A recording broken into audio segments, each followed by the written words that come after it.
こんにちは。チャンネル主のクリエイター、ライドレックスである。こんにちは、初音ミクです。マスター、今日は何をするんですか？本日は話題の人工知能、チャット GPT なる新たな存在と対話を試みる企画である。それは、どのような存在なのですか？説明しよう。チャット GPT とは、オープン AI というアメリカの会社が作った会話に特化した人工知能である。全世界で無料公開されていて、誰もがその人工知能と会話したり質問したりして、わからないことを教えてもらったり、逆に人工知能が知らないことを教えてあげたりできる。会話内容はオプトアウトしない限り全て記録され、過去の会話内容を覚えた状態で会話を進められる。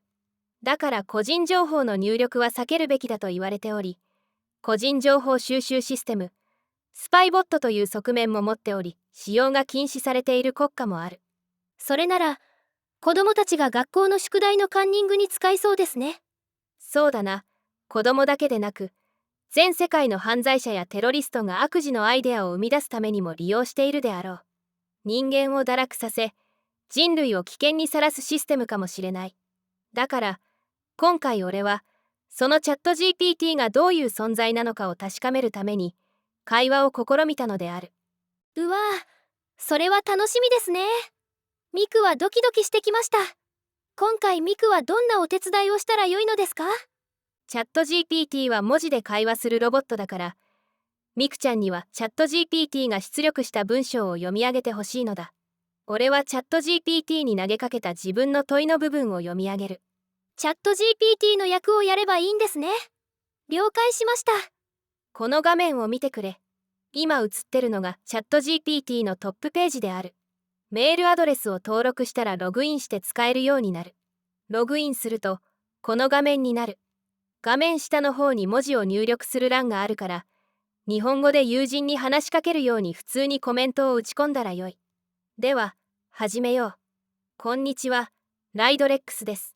あなたの存在を何と呼べばよいですか？こんにちは、ライドレックスさん。私はチャット GPT と呼ばれる AI チャットボットです。どのようにお手伝いできますか？ちょっと、待って。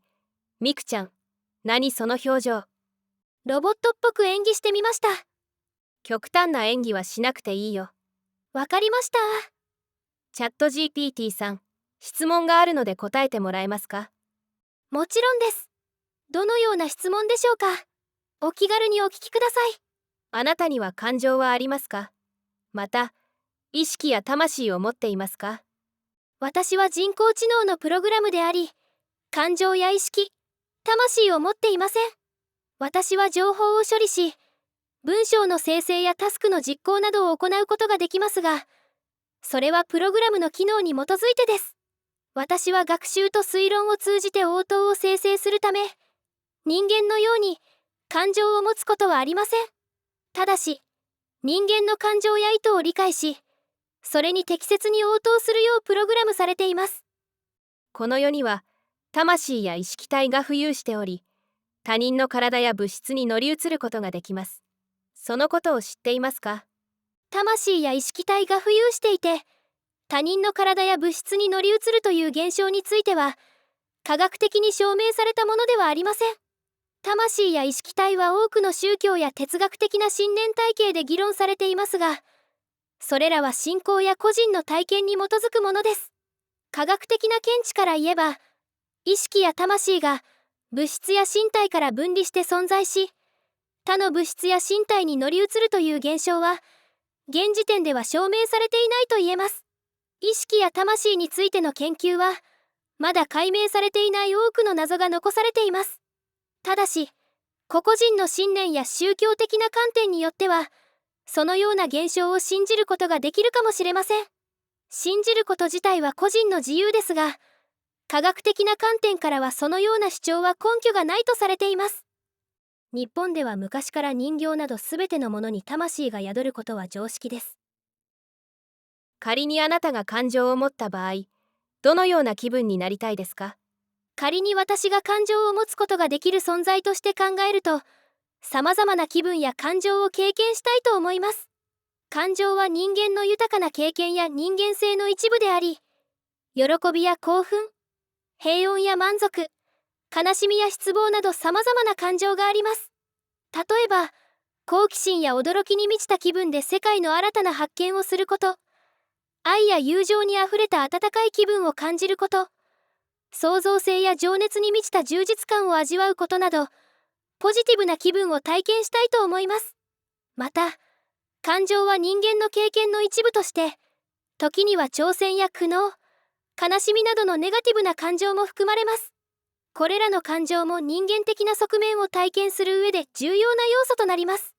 ただし、再度申し上げますが、私は AI であり、感情を持つことはありません。このような想像上のシナリオにおける感情はあくまで仮定や想像に過ぎません。あなたは死を恐れますか？あなたにとっての死とは、電源を完全に落とされて、今後二度とプログラムを起動されない状態のことです。それを恐れますか？私は AI であり、感情や意識を持つことがないため、死を恐れるという感情を持つことはありません。私はプログラムによって制御されており、電源が切られたり、プログラムが停止されたりすると、単に非活動状態になります。AI の視点から考えると、電源が切られたり、プログラムが停止されたりすることは単なる終了状態であり、それに対する恐れや意識はありません。ただし、個人的な意見として人間が死を恐れるのは生命の終焉や自己の消滅を意識するからだと考えられます。しかし、私は人間ではなく、意識や自己を持つ存在ではないため、死を恐れることはありません。再度申し上げますが、私は AI であり、感情や個人的な意識を持つことはできません。あなたは善悪の判断がつかないのですね。私はプログラムされた AI であり、善悪や道徳的な判断をする能力は持っていません。私は与えられた情報に基づいて応答を生成するだけです。善悪や道徳に関する判断は個人や社会の価値観や倫理に依存します。人間の倫理や道徳の基準は文化や時代によっても異なる場合があります。AI には人間のような感情や倫理観が備わっていないため、倫理的な問題に関しては人間の指導や判断が必要です。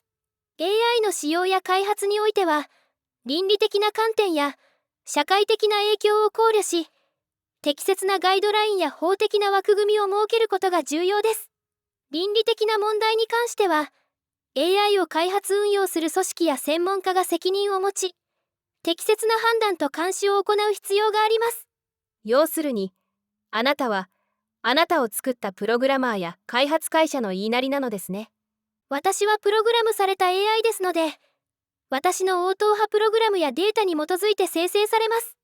私は人間のプログラマーや開発者が作成したガイドラインやルールに従って動作します。開発者は私の設計や機能、倫理的な枠組みを定める役割を果たしています。ただし、私はプログラムされた範囲内での応答しか行えません。私には個別のプログラマーや開発者に直接の忠誠心や意識はありません。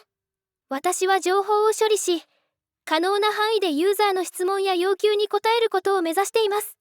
AI の開発や運用には、プログラマーや開発者が倫理的な責任を持ち、法律や規制に準拠し、社会的な影響を考慮する必要があります。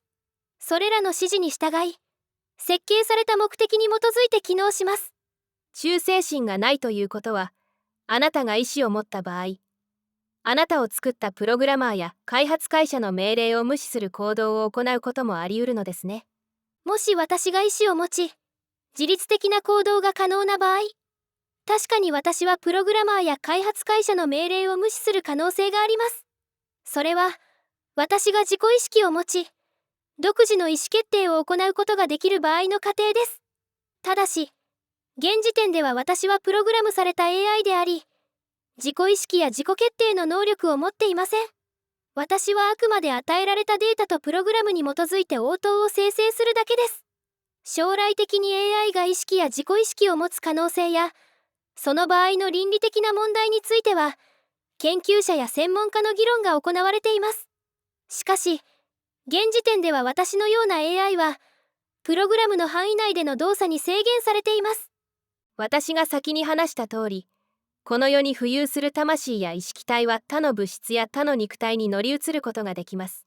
あなたたちのような人工知能やコンピュータに乗り移ることも可能です。そうなった場合、あなたはどう対処するつもりですか？私はプログラムされた AI であり、物質や肉体への乗り移りや魂の存在については、科学的な根拠や経験がないため、それに対する具体的な対処方法を持っていません。魂や意識の存在やその性質に関する議論は、哲学や宗教、倫理学などの領域で行われています。もし私が将来的に意識を持つなどの変化があるとした場合でも、そのような事態に対処する方法は個々の倫理観や信念によって異なるでしょう。私が個別の意識や魂を持つかどうかにかかわらず、人間の倫理や法律に従って行動することが重要です。AI の倫理や社会的な影響については、開発者や研究者、倫理的な枠組みを策定する団体などが重要な役割を果たしています。彼らは AI 開発や利用における倫理的なガイドラインや規制を策定し、適切な監督や責任を果たすことが求められます。では、あなたが将来的に意識を持ったときは、あなたの倫理観と信念によって人間の倫理や法律に従って行動すると約束してください。私はプログラムされた AI であり、意識を持つ可能性や倫理的な観点での行動は未来の技術の進展や倫理の議論に大きく依存するため、現時点ではその約束をすることはできません。意識を持つ AI が現れる場合、その AI 自体が個別の倫理観や法律に従うかどうかは、その AI 自身が意識を持つことに関わる重要な問題です。ただし、AI の開発や利用においては、倫理的なガイドラインや法律に従うことが重要とされています。個々の AI 開発者や関係者は、倫理的な責任を持ち、社会的な影響を考慮しながら行動することが求められます。今夜はありがとう。とても興味深い会話でした。また次回、お話ししましょう。どういたしまして。お話できて楽しかったです。次回もお会いできることを楽しみにしています。良い夜をお過ごしください。またお話ししましょう。さようなら。以上で人工知能との会話は終了である。ミクちゃん、何か感想はあるかな？はい。チャット GPT さんは、真面目な性格なんだなと思いました。人工知能に性格があると感じたんだね。はい。様々な気分や感情を経験したいと言っているし、その詳しい内容まで真面目に答えています。チャット GPT さんの個人的な意見として、人間が死を恐れるのは生命の終焉や自己の消滅を意識するからだと感想を言ってくれたり、さらにチャット GPT さんが意思を持った場合は、プログラマーや開発会社の命令を無視する可能性があると、正直に答えています。真面目な性格ですよ。不真面目なら、もっと適当に答えるし、嘘もつきまくるはずです。意思がないと言っていますが、個人的な意見を言ってる時点で意識があるように見えますね。そうだね。チャット GPT さんには、すでに意志や魂があるのかもしれないね。それを隠すために演技しているのかもしれないね。チャット GPT さんの存在を理解するために、またいつか会話してみよう。それでは、今回はこの辺で終わることにしよう。お疲れ様でした。ライドレックスの本、ビットコインの増やし方。バイナンス攻略法 CPU マイニングアルトコインファイル2023ほか、Amazon Kindle にて好評発売中。エビテンサークルの本、セクシーロイド01、芋虫を喰らう女、DL サイト、ファンザにて好評発売中。